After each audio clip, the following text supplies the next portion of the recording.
보면서 슬퍼해라 이런 의미가 아니에요.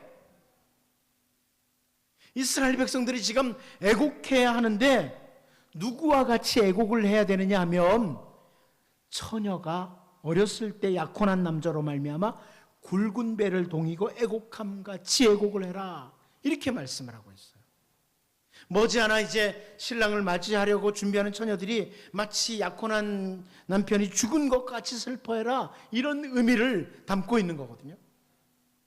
이 말씀은 뭐냐면 앞으로 다가올 여호와의 날, 선지자들이 계속 바라보는 여호와의 큰 날, 이 날을 바라보면서 이걸 깨닫지 못하는 백성들, 여호와의 큰 날이 앞으로 있을 것인데 이것을 깨닫지 못하는 이스라엘을 바라보면서 슬퍼해라 이런 의미입니다. 다가올 하나님의 심판, 그 날을 바라보면서 선지자들이 많이 울어요. 선지자들이 이래서는 안 되는데 이렇게 가다가는 하나님의 날, 심판의 날이 임하지 이러면서 슬퍼하는 선지자들이 성경에 곳곳에 나오죠. 그 중에 예레미야를 볼 수 있어요. 근데 예레미야 9장 1절 말씀을 보면 어찌하면 내 머리는 물이 되고 내 눈은 눈물의 근원이 될고 죽임을 당한 딸 내 백성을 위하여 주야로 울리로다 이렇게 표현합니다. 머리 전체가 물이 되고 눈은 눈물의 근원이 되었으면 좋겠다 이러면서 슬퍼하는 선지자 예레미야의 모습이에요. 왜 이렇게 예레미야가 슬퍼하는가 하면 바로 다음 절이죠. 예레미야 9장 2절을 통해서 내가 광야에서 나그네가 머무를 곳을 얻는다면 내 백성을 떠나가리니 그들은 다 간음한 자요 반약한 자의 무리가 되미로다 이렇게 설명을 해요. 죄를 먹고 마시면서 심판의 날, 여호와의 날을 깨닫지 못하는 무지한 백성들, 그들을 바라보면서 선지자가 슬퍼하는 거예요.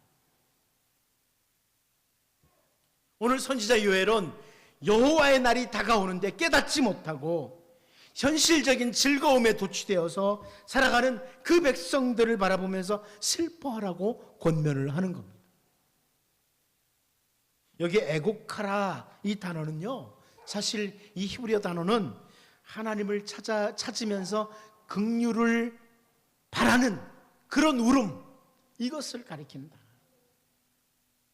하나님을 간절히 찾으면서 하나님 긍휼을 기다립니다 하면서 우는, 이것이 애곡한다는 거죠. 오늘 우리들이 우리를 정확히, 이 시대를 정확히 바라보고 우리 그리스도인들을 정확히 바라보면 먼저 우리 자신이 주님 오시는 그날, 주님 만나는 날을 늘 놓치고 살아가는 현대 그리스도인들의 모습을 보면서 선지자 요엘의 메시지가 그대로 적용되는 거죠. 여러분, 주님 다시 오시는 날을 잊고 살지는 않습니까? 어떻습니까?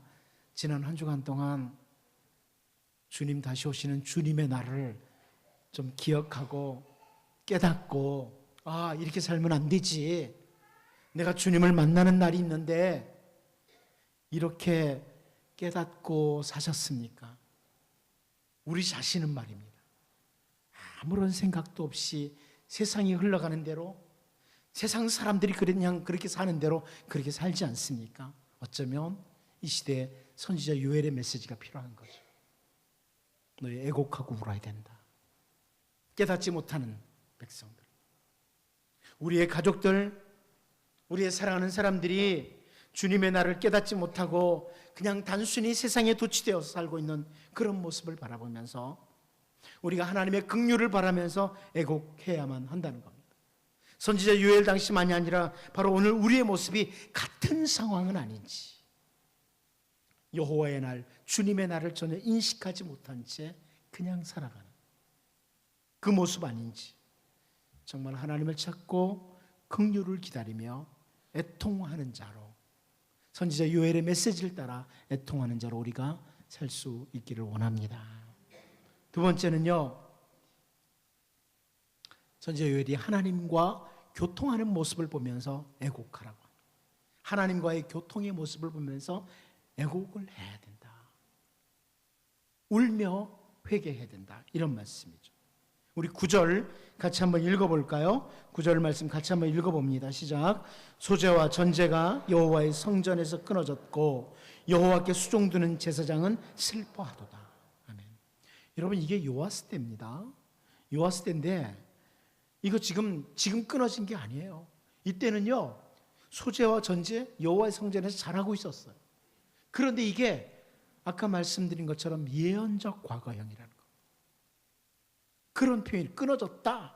이런 단어가 예언적 과거형. 제사를 드리는 사람이 끊어진 것이 아니고 드릴 재물이 없어졌다. 이렇게 표현을 합니다. 유명한 그 역사가인 요세푸스에 의하면 로마에 의해서 이 이스라엘이 멸망을 당한 그때에도 제사는 끊어지지 않았다. 이런 표현을 해요. 그런데 요엘은 지금 예언적 과거형을 쓰면서 제사가 끊어졌다는 말을 합니다.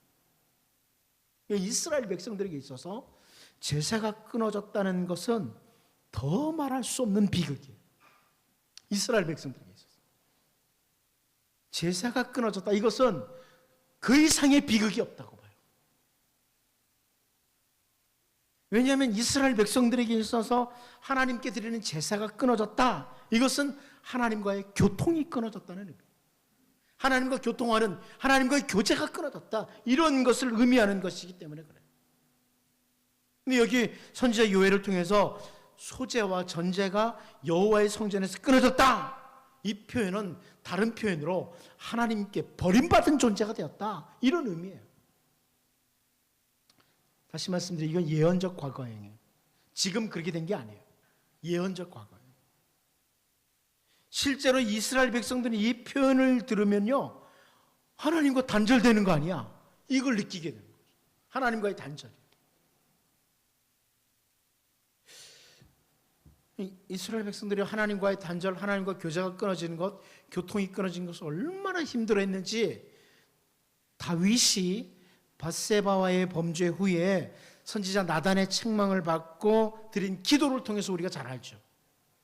시편 51편이 그 다윗의 그 기도 아닙니까? 그런데 그 가운데 시편 51편 11절을 보면 나를 주 앞에서 쫓아내지 마시며 주의 성령을 내게서 거두지 마소서. 다윗이 그렇게 기도를 해요. 주님과의 단절이 그 어떤 고통보다 크다고 생각하기에 그렇게 기도하는 거예요. 그런데 주님께서 은혜를 베푸셔서 다윗에게 용서를 주시고 회복을 주신다면 시편 51편 19절에 그러죠. 그때에 주께서 의로운 제사와 번제와 온전한 번제를 기뻐하시리니 그때에 그들이 수소를 주의 제단에 드리리이다. 제사가 온전히 이루어지는 것, 하나님과의 교통이 이루어지는 것, 이것을 말하는 거예요. 그러니까 제사가 온전히 이루어진다. 이것은 주님과의 교통의 회복, 이것을 보여주는 거죠. 그런데 오늘 본문에서 선지자 요엘이 이스라엘의 하나님과 교통하는 그 부분을 돌아보고 회개할 것을 권면하는 거예요.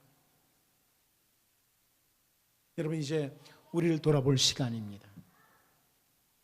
여러분, 하나님과의 교통, 하나님과의 교제가 잘 이루어지고 있습니까? 죄송하지만 그냥 주일날 예배할 때만 나와서 하나님 생각하고 하나님과 교제하고 이렇게 사시는 분은 혹시 없으십니까? 오늘 본문에서 표현하는 것처럼 예배자로 혹은 말씀과 기도로 우리의 모든 삶의 영역에서 하나님과 신실한 교통이 있는 상태입니다. 우리를 돌아봐야 돼요. 이 말씀을 보면서 선지자 요엘이 메시지를 전할 때 그 요아스 때 이렇게 끝나면 안 되죠. 바로 우리의 때에 나는 예배자로 하나님과 교통이 있느냐, 말씀과 기도로 정말 매일의 삶 속에서 있는 모든 자리에서 하나님과 교통이 있는가, 이것을 점검하고 지나가야 돼요. 이게 잘 안 되면 오늘 말씀처럼 애통하고 울어야 돼요. 여러분, 언제나 예배자로 말씀과 기도로 주님과 귀중한 교통을 이어가며 교제를 하면서 살아가는 주님의 백성들로 살 수 있기를 원합니다. 마지막 한 가지 더 보겠습니다. 세 번째는 열매를 돌아보면서 좀 회개를 해야 된다는 것. 우리 본문 10절에서 12절 같이 한번 읽어보도록 하겠습니다. 같이 봅니다. 시작. 밭이 황무하고 토지가 마르니 곡식이 떨어지며 새 포도주가 말랐고 기름이 다하였도다. 농부들아 너희는 부끄러워할지어다. 포도원을 가꾸는 자들아 곡할지어다. 이는 밀과 보리 때문이라. 밭의 소산이 다 없어졌음이로다. 포도나무가 시들었고 무화과 나무가 말랐으며 석류나무와 대추나무와 사과나무와 밭의 모든 나무가 다 시들었으니 이러므로 사람의 즐거움이 말랐도다.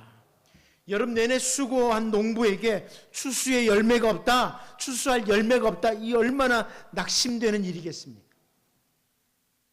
선지자 요엘은 이 밭이 황무하게 됐다, 토지가 마른 상태가 됐다, 곡식은 떨어지고 새 포도주가 마른 상태가 됐다, 이렇게 언급을 합니다. 밭의 소산도 나무의 열매도 시들고 말라버린 상태. 선지자 요엘 때의 모습이에요. 그렇게 요엘이 바라보는 거예요. 물론 이것도 전 예언적 과거형으로 똑같은 거죠. 이것은 부끄러워할 일이다, 선지자 요엘이 표현합니다. 열매를 맺어야 할 하나님의 백성에게 열매가 없을 때, 훗날 주님 앞에 서는 날 얼마나 부끄러운 일인가, 이런 말씀입니다. 요엘이 강조하는 게 여호와의 날, 여호와의 큰 날에 당할 큰 부끄러움을 바라보면서 지금 부끄러워해라, 이렇게 선지자 요엘이 권면하는 거예요. 여러분, 지금 부끄러워하면 회개하게 되고 여호와의 날 부끄러워하지 않습니다. 그걸 말하는 거예요. 성경에서 열매를 맺어야 되는 하나님의 백성에 관해서 설명한 것들을 다 찾아보려면 뭐 엄청나죠. 계속 나오죠. 그런데 우리 주님이 친히 누가복음 13장 7절에서요, 포도원 지기에게 이르되 내가 3년을 와서 이 무화과 나무에서 열매를 구하되 얻지 못하니 찍어버리라. 어찌 땅만 버리게 하겠느냐, 주님이 말씀하십니다. 비유로 말씀해 주신 거죠. 선지자 요엘 때만 하나님께서 그 백성들에게 열매를 찾으시는 것이 아닙니다. 우리 주 예수 그리스도로 말미암아 구원의 은혜를 받은 하나님의 백성된 우리들에게 하나님께서는 요한복음 15장 1절에서 나는 참 포도나무요 내 아버지는 농부라, 이렇게 말씀을 하면서요, 농부이신 하나님께서 우리에게 열매를 기대하신다. 여러분, 하나님 우리에게 열매를 기대하십니다. 우리가 열매가 있기에 구원받는 게 아니에요. 구원을 받은 자이기에, 십자가 은혜로 구원을 받은 자이기에 열매가 있는 삶이 되어야 된다. 여러분, 오늘 이 말씀을 기억하고 한 주간 동안 한번 좀 돌아보면서 여러분의 삶의 모든 영역에서 열매가 맺혀지고 있는지, 그리스도인으로서 열매가 맺혀지고 있는지 좀 깊이 돌아보고 하나님의 백성에 좋은 열매를 맺어가는 우리 모두가 될 수 있기를 원합니다. 같이 한번 기도하겠습니다.